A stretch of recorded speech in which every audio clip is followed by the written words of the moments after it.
Do not feel lonely, for the entire universe is inside of you. Do not act small. You are the universe in ecstatic motion. Set your life on fire and seek those who fan your flames. Welcome, friends.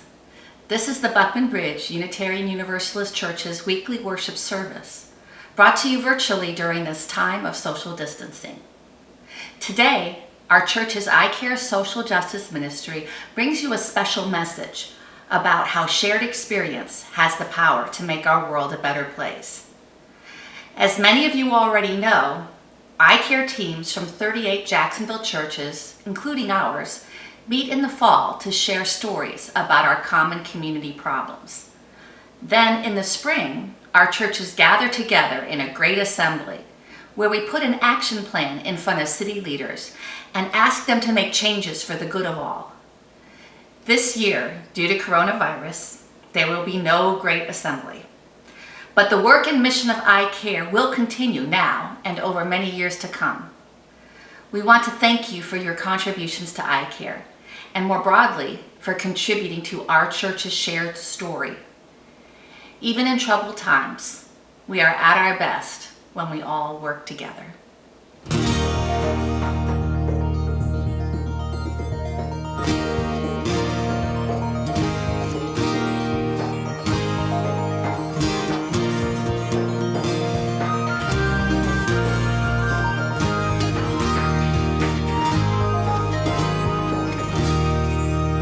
When our heart is in a holy place, when our heart is in a holy place, we are blessed with love and amazing grace. When our heart is in a holy place, when we trust the wisdom in each of us, every color, every creed and kind, and we see our faces in each other's eyes, then our heart is in a holy place.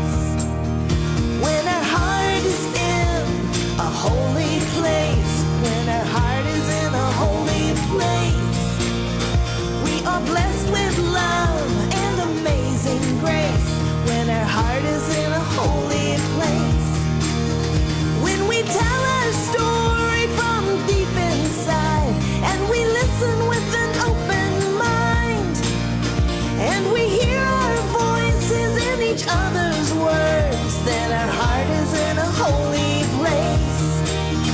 When our heart is in a holy place, when our heart is in a holy place, we are blessed with love and amazing grace. When our heart is in a holy place, when we share the silence of sacred space, and the God of our heart stirs within, and we feel the power of each other's faith, then our heart is in a holy place. Then your heart is in a holy place. Yes, your heart is in a holy place. When our heart is in a holy place.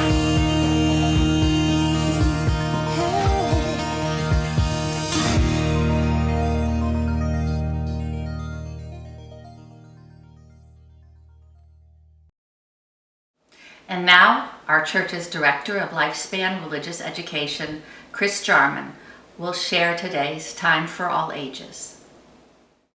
Good morning. I am so happy to be here with you today. I wonder what might be in our Wonder Box. Do you have a guess? Let's find out. It's a leaf. I wonder what a leaf has to do with our story. Let's find out. Once upon a time, there was a rocky field of dry, gnarly grass with a creek passing by it. Scattered here and there and everywhere were flowers, all kinds of bright, beautiful flowers growing up out of the dry, gnarly grass. Now you may ask, how could these flowers grow when the field was so dry? The answer is that next to each flower was a hole in the ground, and in each hole lived an animal whose job it was to tend that flower. Most were rabbits, but there were a few armadillos and a field mice and even a possum or two. Every morning, each animal would come up out of its hole, hop or scurry down to the creek, and use a leaf to scoop up some water. Then they would carry their leaf back and water their flower. In a little gully in this field, next to a tall sunflower, lived a rabbit. Every day she would go down to the creek and get some water for her sunflower. She loved that flower. It was tall and bright and strong and healthy, and she took very good care of it. One afternoon, the rabbit decided to hop up to the top of a hill alongside her gully. When she got to the top, she saw something she had never seen before. Down a ways, she saw a flower. It might have been a daisy, but it was hard to tell. This flower looked in bad shape. Now, why had she never seen that flower before? It's not that big a mystery. She had just never climbed that particular hill or looked in that direction. Of course, she knew the field was full of flowers, and she may have heard stories that some were not doing quite as well as her sunflower. But she'd never actually seen one that looked as bad as this. She hopped down the hill to take a closer look, and then she began to understand. This flower needed water. Its stem was bent, its petals were wilting. The ground around it was parched and dry. The rabbit felt bad that a flower could be so neglected. And then she did nothing. Even though the flower looked terrible, it was just one flower in a whole field. The field had plenty of other flowers that were doing just fine, and the rabbit had enough work to do, watering her own flower. So she went home. She got on with her business, getting up every morning, going to the creek, watering her sunflower, and hopping around all afternoon. But the other flower didn't go away. Every day, the rabbit couldn't help but hop to the top of that hill and take a quick look. And every day, that other flower looked a little worse. And it started to get to her. The rabbit thought about the flower at night when she was trying to sleep. She thought about it in the morning when she hopped to the creek for water. She couldn't even enjoy her own flower, knowing that the other flower was wilting more and more every day. Now you may wonder, why didn't that rabbit just go over and water the flower? After all, it wasn't far away, just on the other side of the hill. And the creek had plenty of water, and the rabbit had plenty of time. And that's a good question. The rabbit thought about it all the time. She'd think about making an extra trip to the creek to get water for that flower. But then she'd think, well, you don't just march into someone's front yard and water their flower without asking, do you? Or what if the flower likes being dried up and droopy? That's possible, isn't it? Or aren't there animals who are supposed to go around and help out flowers whose animals don't water them? I should leave it to them, right? With all these questions swirling in her head, the rabbit went about her business, taking care of her sunflower every day and trying not to think about the other flower. But it kept bothering her, especially at night. It was really kind of irritating, actually. Sometimes she wished the flower would just get better by itself or die. But every time she sneaked a peek, there it was, looking more dry, more droopy, and even more wilted. Finally, the rabbit couldn't stand it any longer. One morning, hopping from the creek with a leaf full of water for her sunflower, she suddenly thought, it's just not right. Flowers are not supposed to wilt like that. And she found herself hopping over the hill towards the other flower, taking the water there instead. At the top of the hill, the rabbit got a bit nervous. Her nose twitched and she sniffed the air. It might be dangerous over there.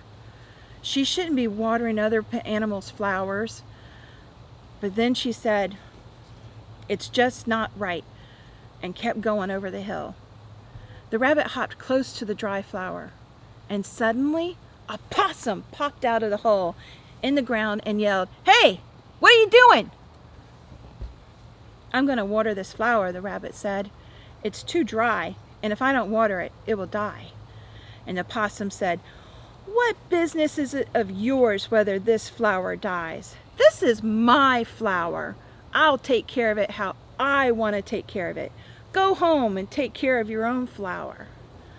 But the rabbit answered, "I'm sorry, but I tried that. Flowers are supposed to be bright and beautiful, not wilting and droopy. So I'm going to water this flower."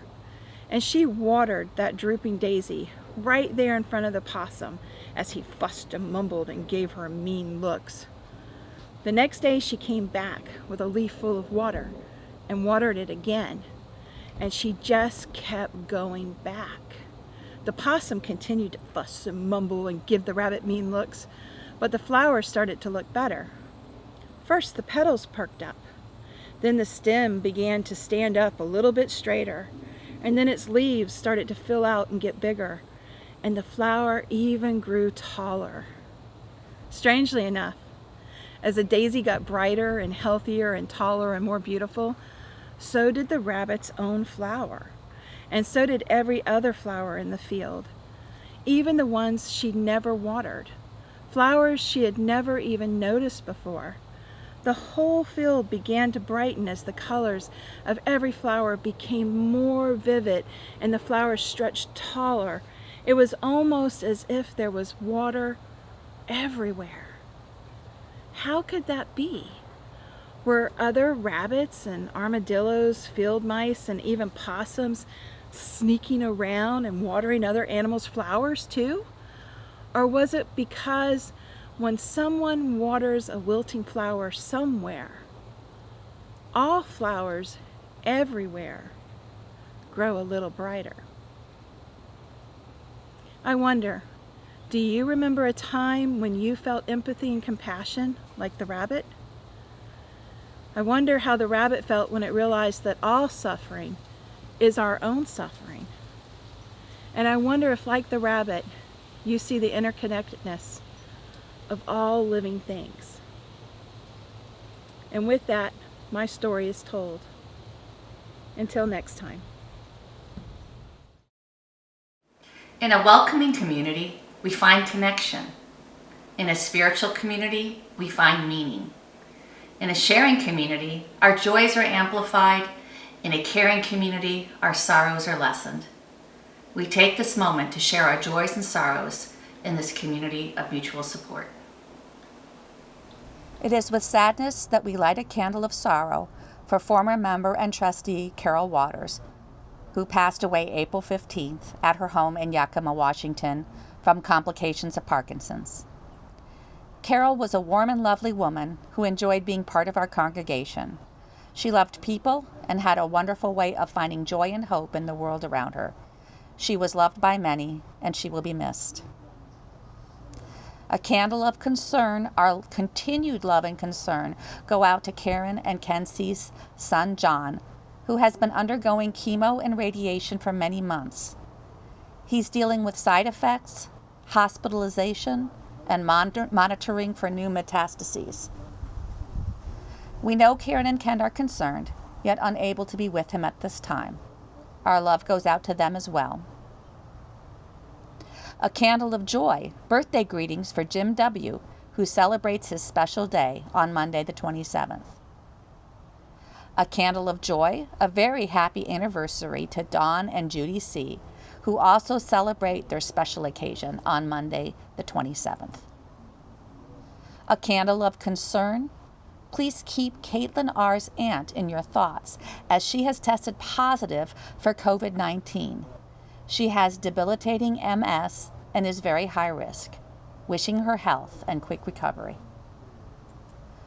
Another candle of concern, Mary M.'s daughter was involved in an accident with a semi on the 22nd, but she is okay. Please keep her in your thoughts. A candle of joy. It's a joy to live up the news that we have received $3,000 in donations to our emergency caring fund since the COVID-19 social distancing began. That brings our total emergency caring fund to nearly $4,400. Our gratitude goes out to all who have donated to this fund, which will help those of our congregation in need. We are excited to know that each Sunday offering going forward will go to this special fund while we were worshiping in a virtual format. Thank you for your continued support.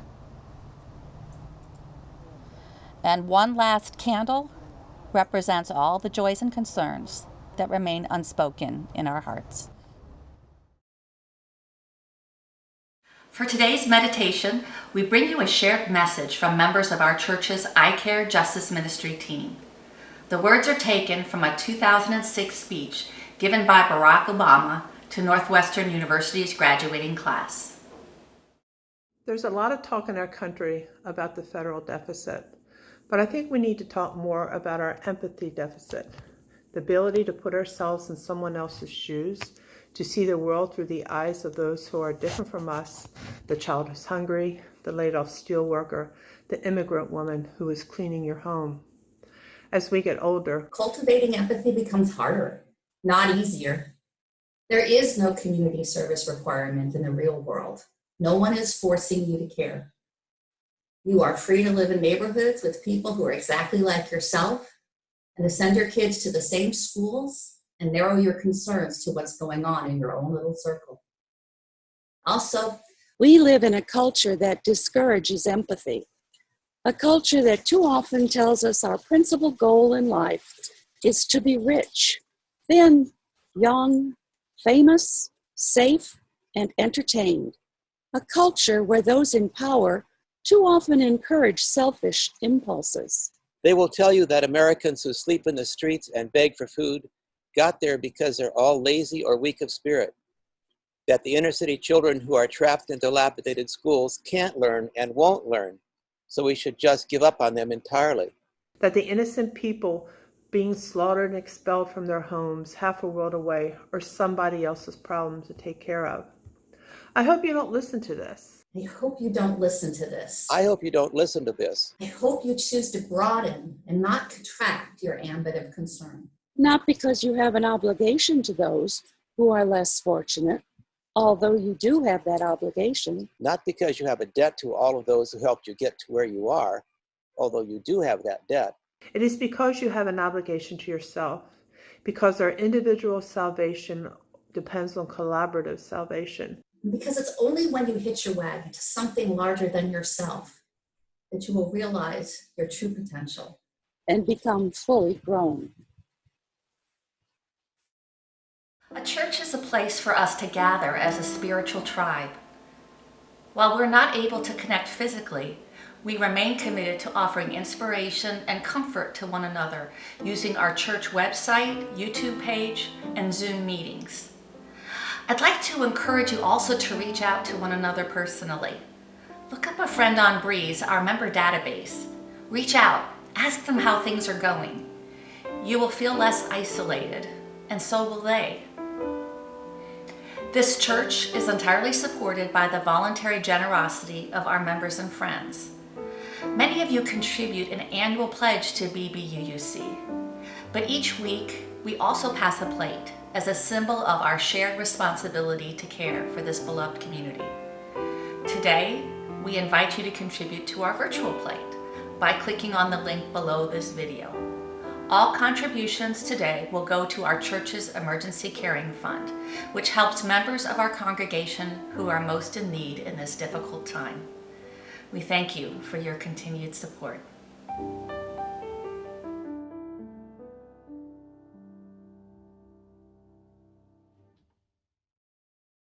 We welcome Karen Christiansen, who brings us today's message, The Power of Shared Experience. Hello. Perhaps we're coming into each other's homes this morning, or we could think of ourselves as coming into the same church home this morning, sharing the same spirit of life. Since we're trying to be safe by keeping others safe and doing social distancing, we're not looking each other in the face. We're all facing a virus that has taken over our lives. We've got that shared experience. I'm going to share experiences I've had in eye care and experiences other people have had that changed lives. The human tradition of shared experience shows us life in all its power and mystery and reminds us that the things we cannot measure may ultimately sustain and enrich our lives. Shared experience. How has it enriched your life? Eye care is shared experience. Eye care has given me people to talk with, listen to, and be with that I would not otherwise have met. People who experience life differently than I do and yet share the same city I live in. Eye care brought into view how talking with others in my city and sharing our experiences has brought hope into our lives. What are we hoping for? We're hoping that life will get better.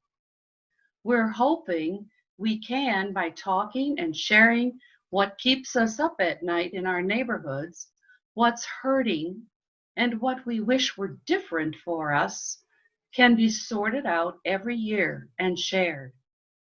When we share our experiences, we can find hope of turning around what's hurting us.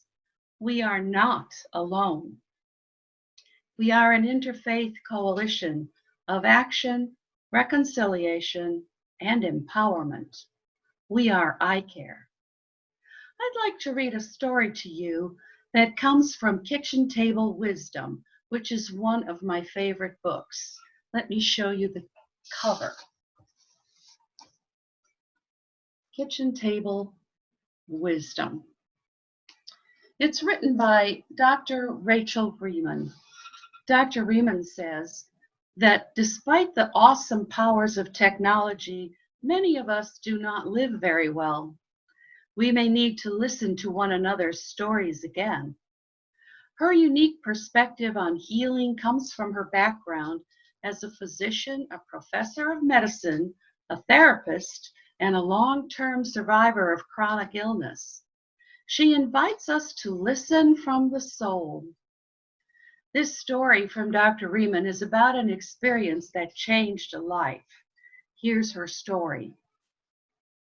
Many of the people who come to talk about their cancer have ended up saying that they have, in some fundamental way, felt alone all their lives. They have felt loved and valued by others for what they can do, but not for who they are. And they have loved and valued themselves in this same way.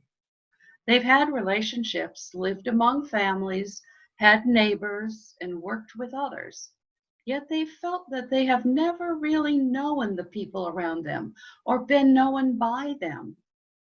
Their cancer has made them aware of this for the first time. Paradoxically, for some, the profoundly isolating experience of illness have begun to heal this sense of aloneness. Often this has come about slowly and not because of any deliberate action on their part, not by reading a book, taking a course, or even starting a meditative practice. Some people who have discovered the most genuine sense of connection, belonging, and altruism have discovered it completely by surprise. One woman told Dr. Riemann that she had found her way to the great simplicity of living with an open heart by crawling a long way on her knees in the dark. During her bone marrow transplant, she felt a terrible anger, envy, and resentment. She drowned in self-pity and experienced a vulnerability and sense of isolation so profound it had no words. She'd never before allowed herself this depth of feeling, and she had felt overwhelmed by it. It had been frightening and painful, but in the end, it had burned away the habits of thought and belief that had separated her from other people and left her with an unshakable sense of belonging and connection. In the midst of her suffering and helplessness, She had one day simply known that all suffering was like her suffering, and all joy was like her joy. From this has come an enduring inner change, a kindness that's almost involuntary. Hearing many experiences of this sort with people has made Rachel wonder about the nature of the heart. More than a way of loving, the heart may be a way of experiencing life, the capacity to know a fundamental connection to others and see them whole. As with this woman, the opening of the heart seems to go far beyond love to an experience of belonging, which heals our most profound wounds. When people look at others this way, the connection they experience makes it a simpler thing to forgive, to have compassion, to serve, and to love. As Dr. Riemann's patient said to her, when I was able to connect honestly to myself, I found that I was connected to everyone else too.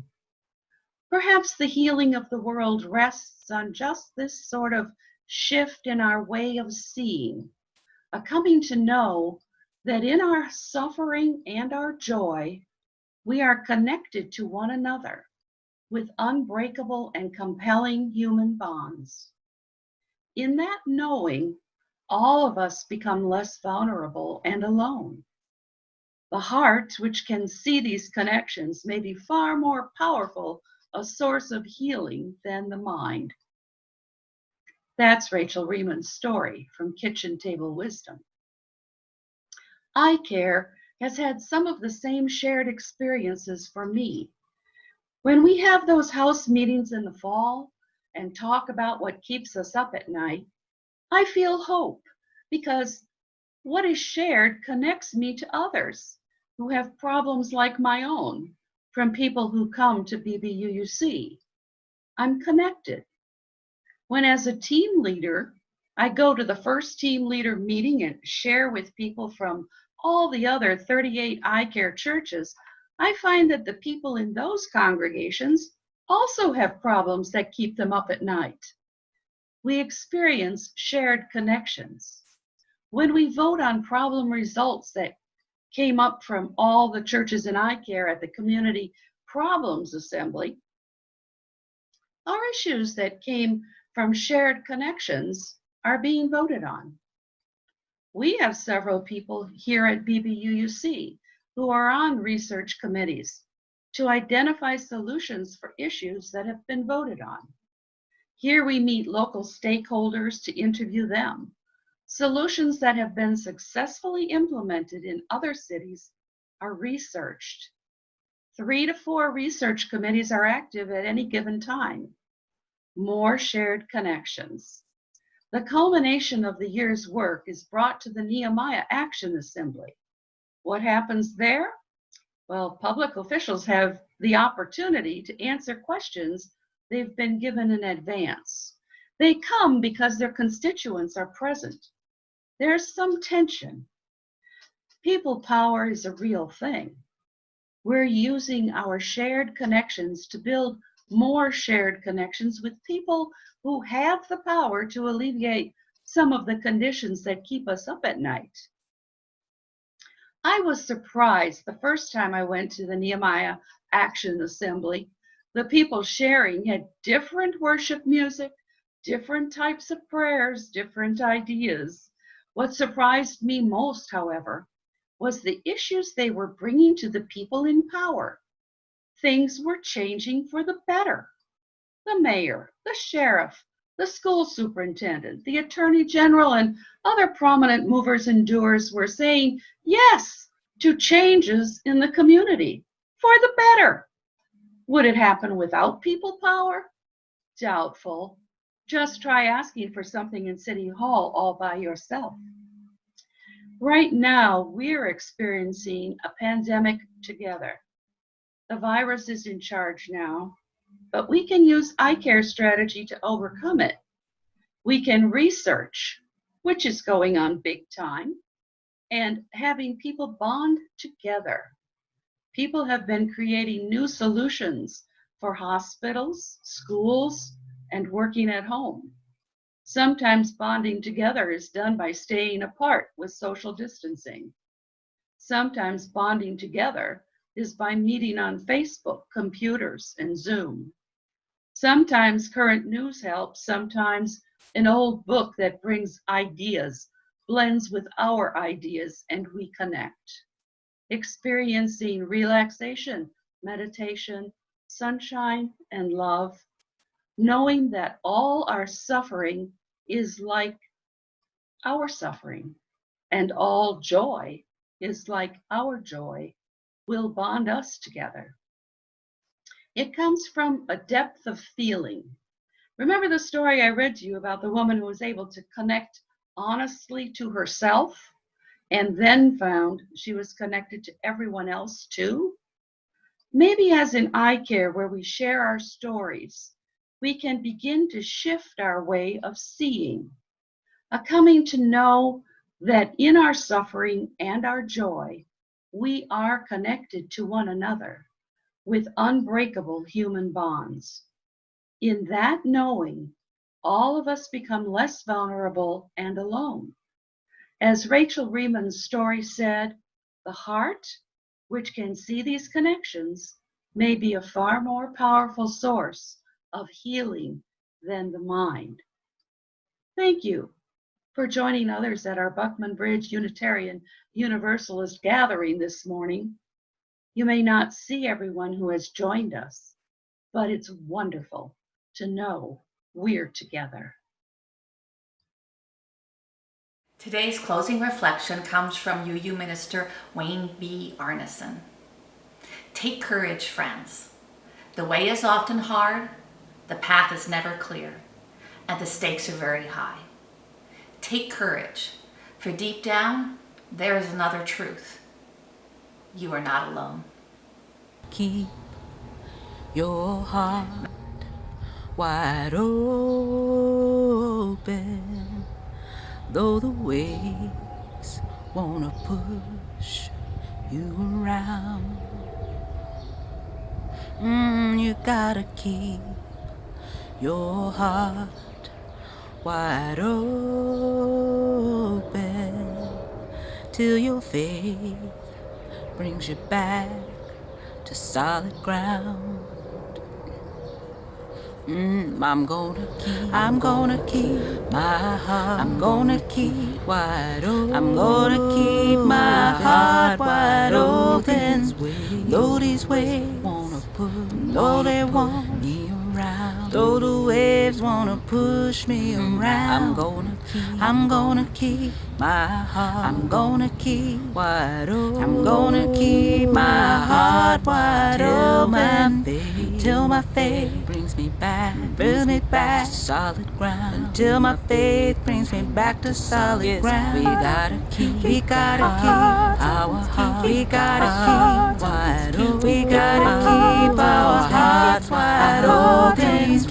Though these waves wanna push us around, although these waves wanna push us around, we gotta keep our heart. We gotta keep.